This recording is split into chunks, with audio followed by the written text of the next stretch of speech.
Hello my lovelies, welcome to our channel statistics by Poonam. तो आज हम टेस्टिंग ऑफ हाइपोथेसिस में एक नया टॉपिक करने वाला है। आई नो ये टॉपिक देख के आपको थोड़ा बोरिंग लग रहा होगा कि अभी तो बड़ा था uniformly most powerful number by says. अब ये जो चीज है वो है सिर्फ एक्सपोनेंशियल फैमिली के लिए। ठीक है, एक्सपोनेंशियल फैमिली के साथ ही हम सिर्फ बात करेंगे। तो पहले देख लेते हैं कि what is exponential family.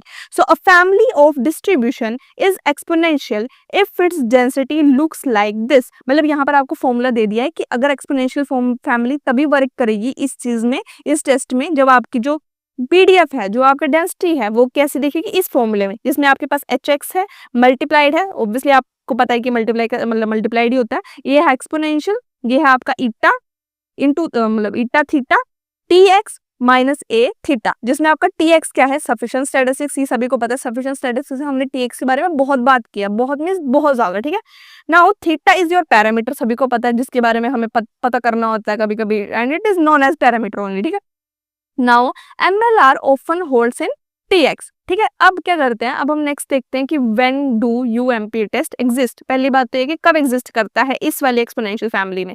So for one sided test if the family has MLR we get UMP test. मतलब अगर हमारे पास वन साइडेड टेस्ट में हमारे पास एक फैमिली है जिसमें MLR है, तब हम क्या करेंगे, उसमें UMP टेस्ट करेंगे। But for two-sided test, UMPU test can exist for exponential family using first is your name and structure, second one is your conditioning on sufficient statistics। ये टॉपिक मैंने अभी पिछली वीडियो में कवर किए हैं, अगर किसी ने वीडियो नहीं देखी तो प्लीज जाके पहले वो कवर करो, वरना ये समझ नहीं आएगा टॉपिक। ठीक है, now the third part is because exponential families are a large group of distribution. आपको पता है एक्सपोनेंशियल फैमिलीज जो होती है वो बहुत ज्यादा डाटा कलेक्ट करती है, लाइक नॉर्मल, एक्सपोनेंशियल, पॉइजन। ठीक है, ये सारा कॉम्बिनेशन distributions का, so that's why it exists. Okay, now the last point for this, that why it exists. So the next one is it is most powerful among all unbiased test। मतलब क्या है, बहुत ज्यादा शक्तिशाली है, बहुत ज्यादा पावरफुल है। Now constructed using sufficient statistics and conditional distribution। You know, if you are working with test, you have to go through with the sufficient statistics and conditional distributions। Okay, now let's start with example. So example है exponential distribution का। Obviously exponential family के साथ काम कर रहे हो तो इसी का एग्जांपल होगा। So suppose a machine breaks down randomly. मतलब कोई भी मशीन है मेरे पास जो क्या है कि नॉर्मली ब्रेक हो गई, बंद हो गई। So the time between failures, the time between failure means जब वो बंद हुई और जब तक वो ठीक हुई, उस टाइम पीरियड्स को हमने क्या किया, x1 अप टू xn तक क्या किया, एक्सपोनेंशियल फैमिली मतलब एक्सपोनेंशियल थीटा के साथ कर दिया।